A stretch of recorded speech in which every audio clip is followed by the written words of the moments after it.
இந்த படத்தில் வந்து வில்லன் இறந்துட்டு போயிடுவான்ல, வில்லனோட அம்மாவையும் வந்துட்டு யாரோ கொன்றுவாங்க, வில்லனோட கூட இருக்கவங்களையும் வந்துட்டு ஒவ்வொருத்தவங்களையாக கொன்றுவாங்க. கடைசியில் யார் தான் இதெல்லாம் பண்ணப்போ பார்த்தா அந்த போலீஸ் தான் இதெல்லாம் பண்ணியிருப்பார். ஏன்னா அவன் ட்ரக்ஸ் வந்து எல்லா காலேஜ்லேயும் ஸ்ப்ரெட் ஆகும், அதனால் காலேஜ் ஸ்டூடெண்ட்ஸ்லாம் பாதிக்கப்படுவாங்க, எல்லாம் இறந்து போகிறது, ஸோ மெனி கேசஸ் இறந்து தான் போவாங்க. அவங்க பையனை வந்துட்டு போய் காலேஜ் பஸ்ஸில் வந்து ட்ரக்ஸ்லாம் வந்துட்டு குடிச்சிட்டு ரொம்ப டார்ச்சர் பண்ணுறாங்க அப்படின்னு சொன்னனால போய் கம்ப்ளைண்ட் பண்ண சொல்லுவார் அவர். அந்த பையனை போய் கம்ப்ளைண்ட் பண்ணிடுவான்.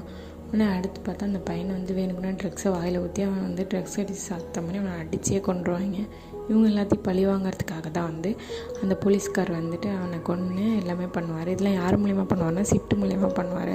அந்த பெரிய பொண்ணு லவ் பண்ணுறால அந்த பையன் மூலியமாக பண்ணார். அவன் ஒரு ட்ரக் டீலர், அவனை சேவ் பண்ணுறேன்னு சொல்லி பண்ணுவார். கடைசியில் தான் இது எல்லாமே தெரிய வரும்.